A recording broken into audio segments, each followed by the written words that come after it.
Hi, everyone. Thanks so much for joining us. So lovely to have you here. I'm Dr. Margot Jacot, your mental health business mentor. This podcast is for people who are looking to grow, develop their practice, and for people who own practices or are therapists or clinic owners or work for hospital systems who are struggling with some issue related to how do we deliver our services and give the best care that we can.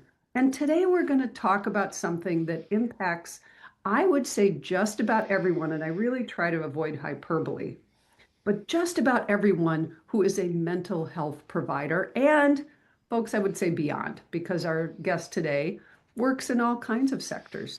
So mental health is certainly only one place where our current topic today, burnout, it happens everywhere.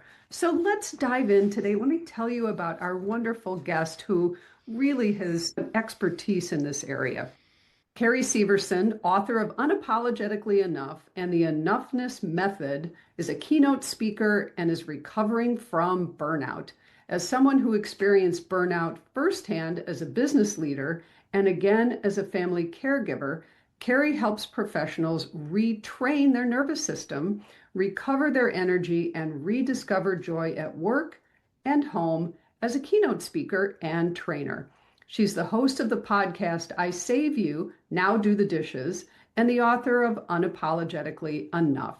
Her written work has appeared in HuffPost, Redbook, and SheKnows.com. She's been a burnout expert featured in the Miami Herald as well.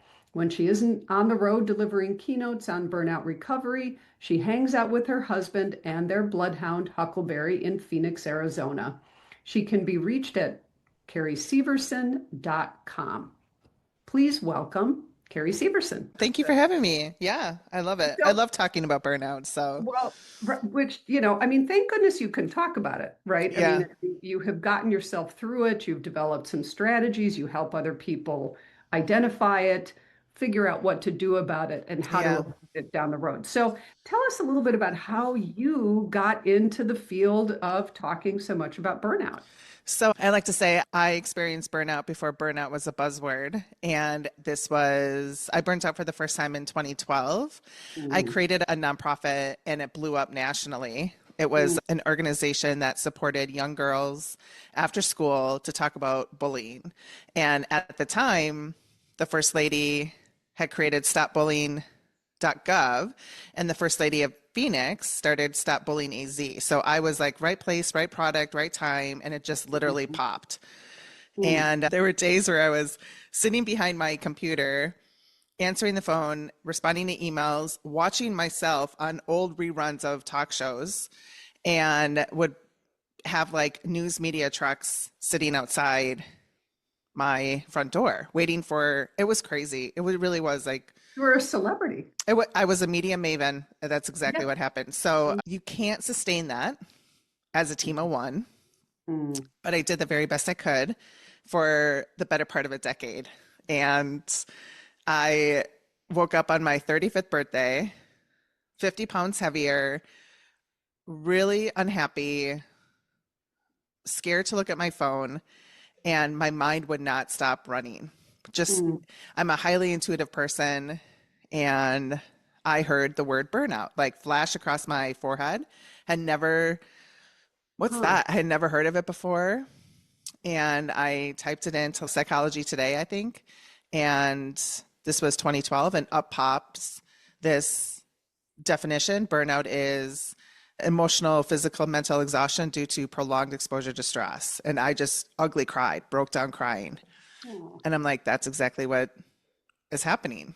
Mhm. So I spent the next several months I ran a nonprofit. So I pushed off all responsibilities to the board. And I was like, if I can't survive, it can't survive. I have to figure something out. I can't be the sole person running this thing and responding to the media and on stage and in the schools and Mhm. training facilitators. This is nuts. But people, especially when you create something from the ground up, people want you. They want you. They don't want somebody else. So Right. You it's, were the brand, you were the yeah, product. Even yes, though you were doing service, you were still the yes, brand and the product. yep. So I spent 2 months in hiatus And back then there really weren't people talking about it. There Mm. was a German scientist that coined the term in the 70s, and he was like, take naps. So that's where I started. I Good, was like, right? It's a good place to uh, begin. but going from the rat race that happens in your mind to telling your mind to stop so that you can take a nap isn't a lateral move. And so I would like force myself to sit outside, look at clouds, sit on my hands so I wasn't like fidgeting or fumbling. And I really just focused on my breath, feeling the wind on my skin. I remember I started to call out different colors I was seeing. Mm. And then I got this brilliant idea that I needed to figure out how to get myself back to happy, because happy was an emotion I knew I missed and craved, and I didn't know, and I knew there was a gap. So I started writing down things that I knew I loved when I was in the state of happy. Mm.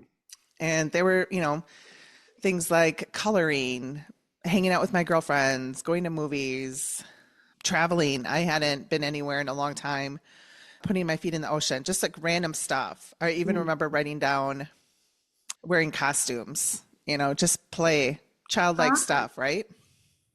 And I dedicated the next year of my life to incorporating as many of those things on my list into my life as Mm. possible. Recognizing I was in burnout was stage one. Recovering from it was a dedicated act that took Mm. some time. And so over the course of the year, I put in policies for myself, starting with my calendar. I worked from home. And so I said, if my TV is on, I'm at home. If music is on, I'm at work. So like some mind shift hacks. Nobody can book a call with me before 9 a.m. And I'm going to take a 45-minute break in the middle of the day to do whatever I want. And so I put those things in place. And those are actual practices I still have today. If I choose to do something in that time, I can, but nobody can book unless I say so. Mm. Yeah. And so I went from running this nonprofit to I changed the business model. I took myself out of the middle. We sold our licensing to states around the country, trained facilitators. And then I really got to a point where I was like, okay, I'm ready to close this and move on with my life. And at that point, this was like 2018 maybe. Burnout became a topic that people wanted to talk about. So I started sharing what I had learned and what I had been practicing I started with female organizations. And pretty soon everyone was like, oh my gosh, this is exactly what I'm experiencing. And when COVID happened, Mm. everything sort of shifted where it was, okay, these are things that now organizations are surveying, doing research on certain populations, certain industries, and it's necessary, right? It's not just healthcare, it's not just hospitality, it is spread throughout. Even there's research to show that even kids as early as 13 are getting burnt out. It's Isn't crazy. That's stunning. I know. That's stunning. What's happening? I mean, sounds like a ridiculous question, but what's happening in the life of a 13-year-old I that they're personally getting? think it's the attention, like the instant gratification, everything. Even like my 10-year-old stepson has a tablet and he's learning things online now. It's not old school where everything is pen and paper. These kids have access to all sorts of stuff. So I think it's that instant gratification, it's the tools we're using, how they're learning, and then that pressure to consistently perform. Yeah. Mhm. Yeah, and they're really never off. No. Their Yep. brains are so stimulated so much of the time. I know. That right? That makes perfect sense to me. So for you, I mean, you went through this Mm-hmm. not just once, I'm assuming. Mm-hmm. I mean, from the sound of it, I can think of I've had three significant incidents of burnout Hmm. in my adult life, all after I became a psychologist. Right. And again, we talk about it in the mental health field. I think it was Charles Figley in our field who originally started talking about it, probably after this situation that you're describing, where it was being discussed a bit more in the world. Yeah. But, the point is that it can happen to anyone at any time. And I loved your definition. So if Hmm. we think about mental health professionals, right, we're sitting dealing with other people's stress, Stuff. right? Our nervous system is reacting to them all day long. Oh, and then we have our own lives. And boy, there's so much pressure to caretake everyone. Yeah. Prior to COVID, when people worked all in person, and I think this is still happening some, especially now that people are going back more in person, it would be nothing for me to walk into our kitchen at work and see somebody standing, leaning against the sink, trying to shove a handful of nuts and maybe a slice or two of turkey down their throat. And that was lunch. And then it was right back to it. So, right, it's that kind of constant intensity that people are not, it's like the frog in the pot. We're not I know. seeing it as it's happening, right? So you've watched this with people, it sounds like Yeah. all over the place. So, Yep. I right. actually, So, yeah. yeah. So something's coming to mind where yeah. So I've experienced it three times. First as the entrepreneur, second with COVID, Mm, the rest of the world. And then I actually used the reference where I was planning my wedding. We were supposed to get married 32 days after the initial shutdown, and it got replanned five times. And at one point, I was on Zoom with my then 5-year-old stepsons, literally behind the computer, drawing something on a tablet, holding it up for me to respond to while I'm like, and so I'm like giving them thumbs up over here and like it's, oh my gosh. but the third time was as a caregiver. My husband had cancer. Oh, And so I actually remember I was in front of like 500 healthcare professionals, a half day seminar. And these are people that are expanding from hospice care to physician to janitorial services to human resource. It's the entire network.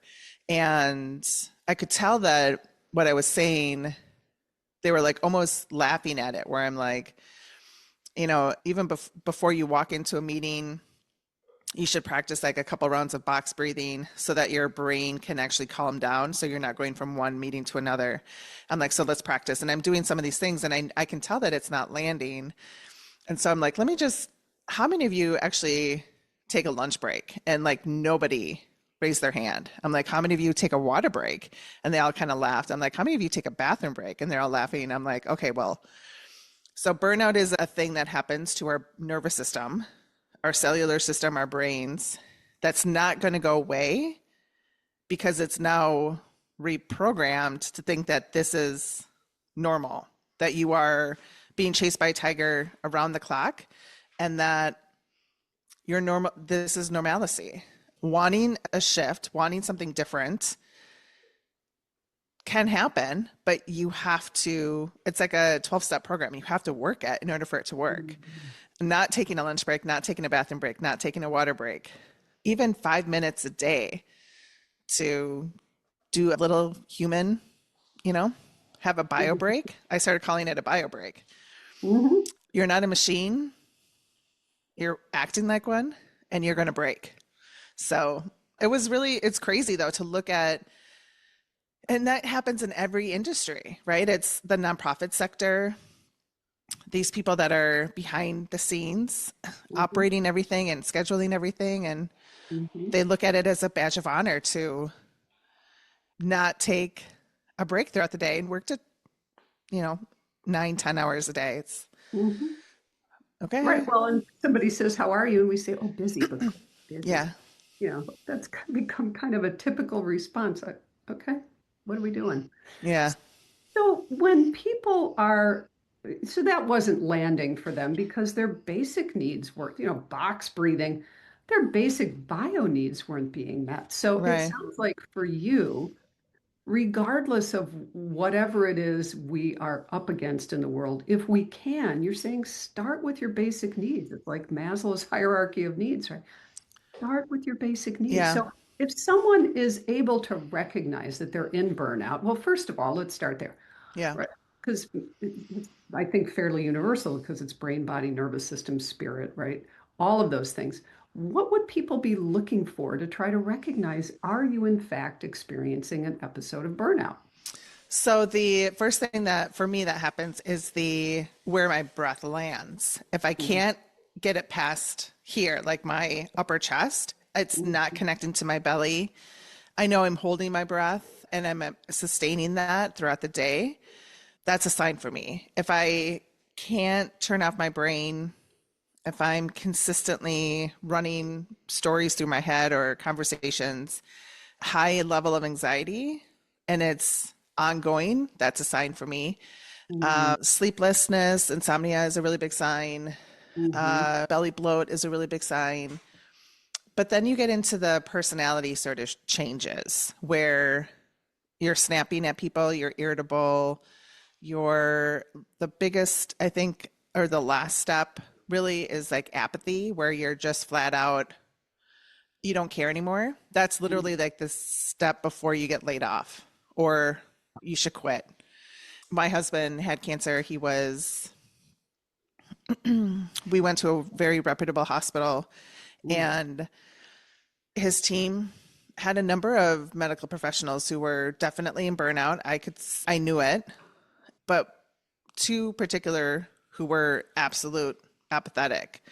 And I say sometimes that like, despite the fact that you having a license, maybe it's best that you recognize you're no longer capable of being in a patient facing position despite your degree. mm, But yeah, those are signs that happen across the board. mm.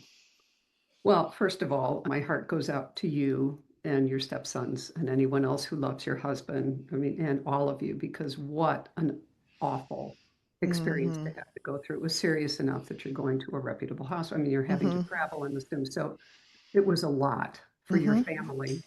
And you're Yes. trying to run your business and do everything else at the same time. And you know what you're looking at when you're watching these people who are in burnout. Yep. So by the time, don't you find that folks, Carrie, will discover or will become aware when they notice the apathy? Yep. They're in Like that last stage. Yeah. right here at the last stage, and Hmm. right, they're like, I don't care about my clients. I don't care what I say. I don't care if I show up. I don't, right.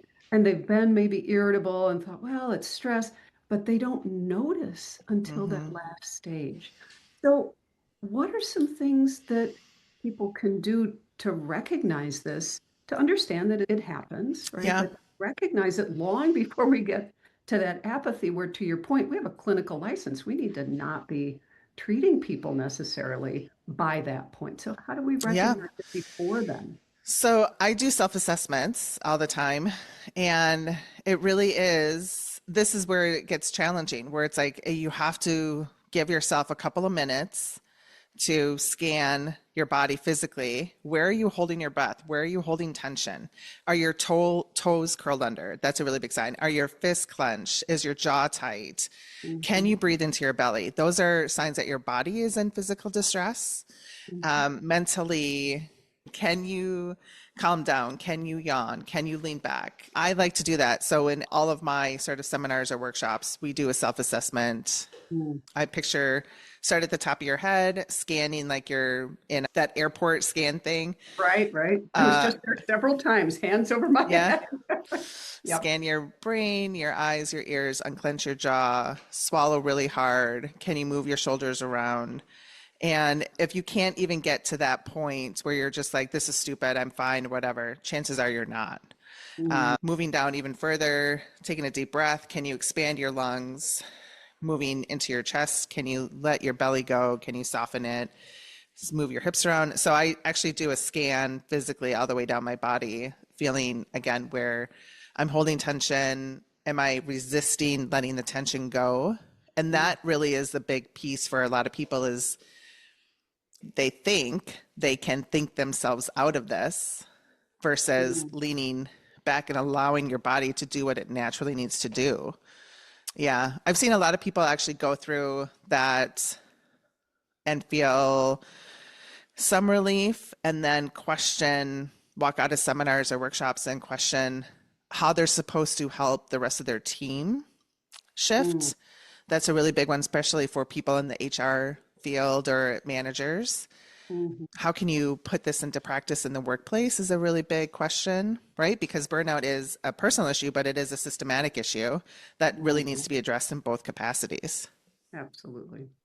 Absolutely. Yeah, I love that. Right. So it's for ourselves, but also there are practice owners, people who are running clinics, people who are running organizations. This can be Hmm. a big deal. So if we can't recognize it in ourselves and we don't have strategies for ourselves, we're not going to be able to suggest anything to our staff. Right. But what would you recommend for folks? So they should do their own self-assessment, figure out if this is true for them first, right? It's Hmm. that pull down your own oxygen mask, Yep. get themselves in a better state, Yeah. and they can potentially help their team. Yeah. And what are those things they can be doing that are really tried and true suggestions and practices that help people Yep. get themselves back out of this? And to your point, it's a process. I talked to some people who are like, "Oh, I tried that box breathing thing," and It I'm like, didn't "Did you try? work, Did you try it once? Did you just do it once?"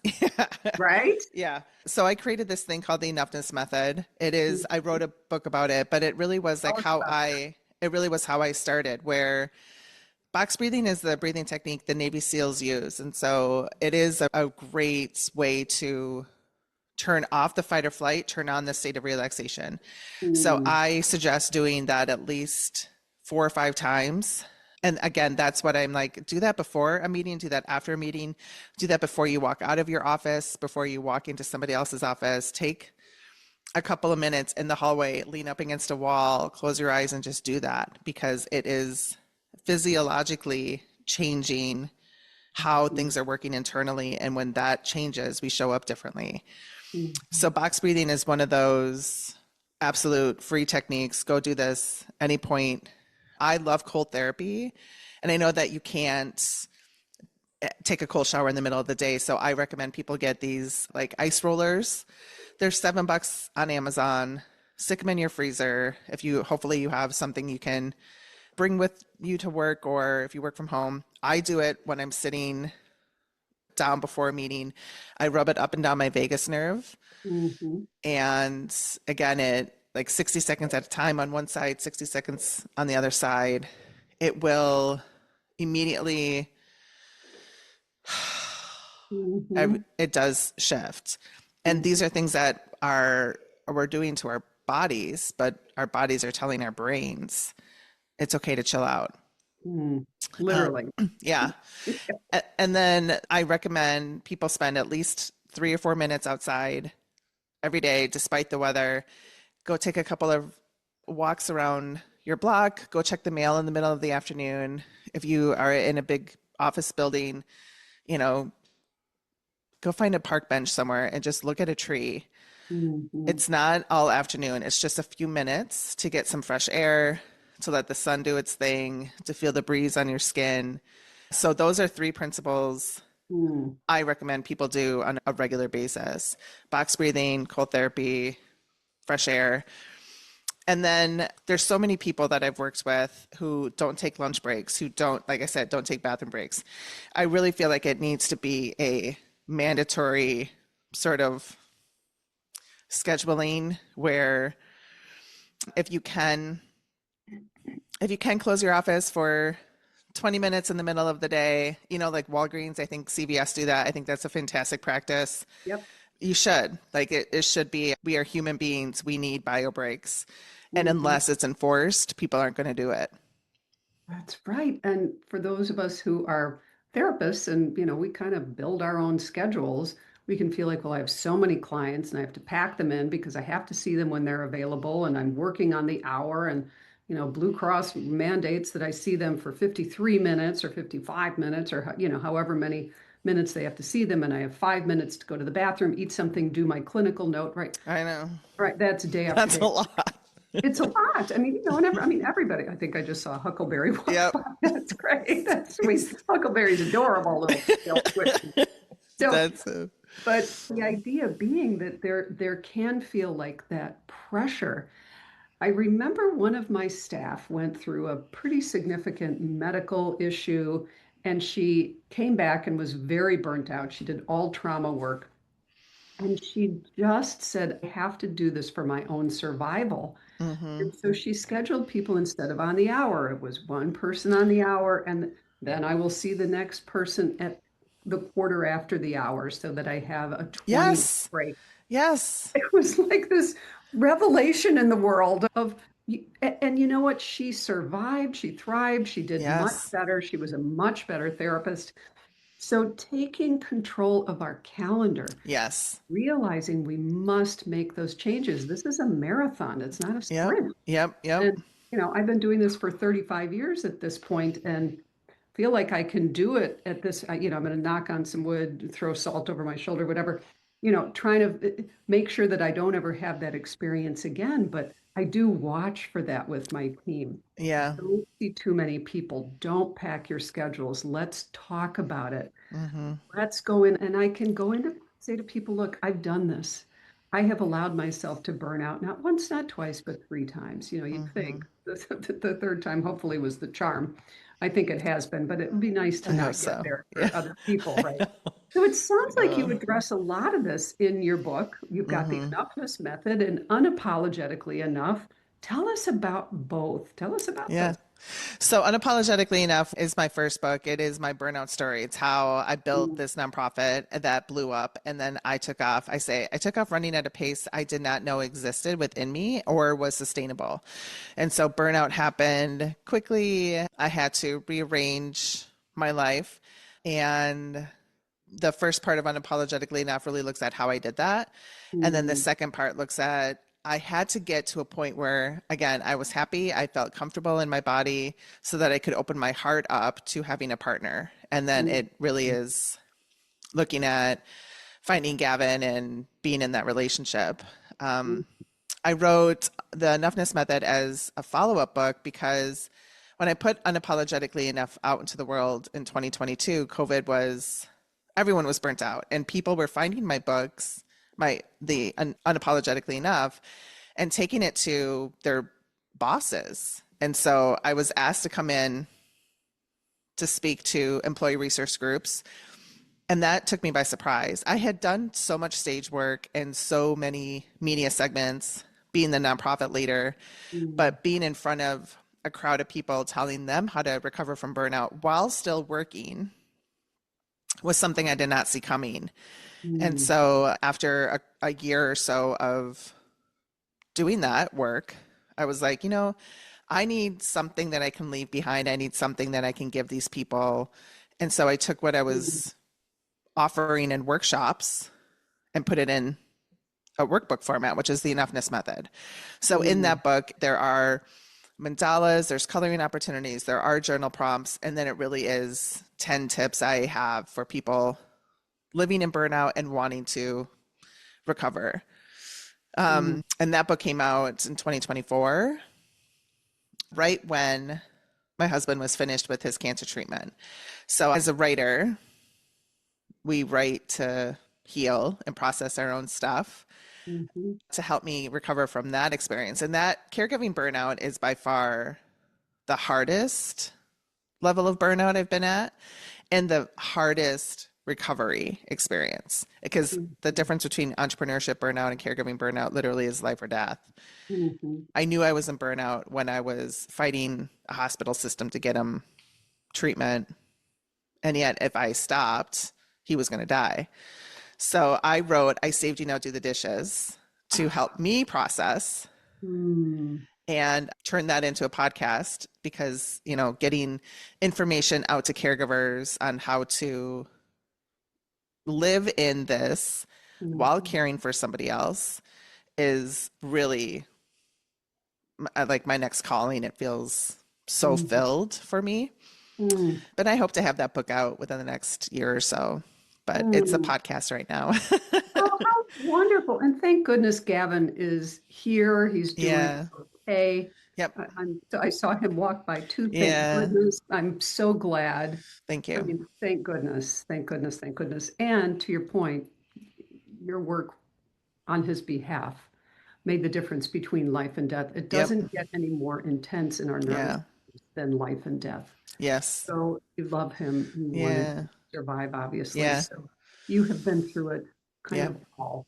Yeah. So unapologetically enough Yeah. is we're enough. Yes, absolutely. It really was like, how do you call yourself, how do you be okay in your body? How do you be okay in your mind? Mm, Where do you get to that point? And as an entrepreneur, what is enough was really the question of like reshaping what success mm, meant to me, reshaping how I loved myself. How did I show up? How was I going to, look myself in the eyes at the end of the day and realize I don't have to prove myself. There's nothing left to mhm. prove to anybody. And so I am who I am, and who I am is unapologetically enough. So that was like an anthem for me, and it really showed up big for a lot of women. It Mhm. got picked up by a lot of subscription boxes. It was very cool, and Mhm. it's something I'm very proud of. It took me a long time to write and put out in the world. And up until I saved you know to do the dishes, it was like Mhm. my most significant body of work. Mhm. Um, and I'm very proud of it. Mm. As well, you probably should be, Yeah, because you seem to have this knack for taking your own experience and making it, understanding the universality of so much of it, yeah, and being able to explain it to people and give it to people in a way that's useful to them.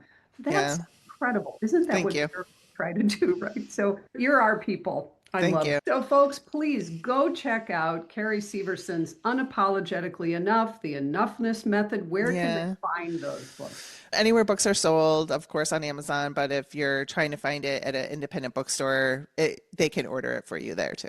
Okay, wonderful. For those Yeah. who want to support those Yeah. outlets as well. And I saved you now do the dishes anywhere you can find Uh, your podcast. yep. Podcasts, absolutely. Hopefully in a book format soon, but right now it's in podcast format. Oh, wonderful. Well, Carrie Severson, thank you for sharing your Thank you. wisdom with us today. I appreciate it. Thank you for doing this work in the world and bringing this to people, because we all need it. I think Hmm. that's part of the reason what you do blows up, Oh, is thank you. because it's what we need in the world, and your timing is perfect. So Thank for you. you, for Gavin, for Huckleberry, for all those you help, thank you so much for joining us today. I hope you have a wonderful rest of the day. Thank you. And You there too. are some other topics I'd love to speak to Carrie about. So, folks, dial back in. Thank you for joining us today. Please connect with Carrie, get her books. This is important information. We all need to be able to function at our best to do our best work for those we serve and for those we love and for ourselves. All of you take care. Have a wonderful rest of the day. Be well.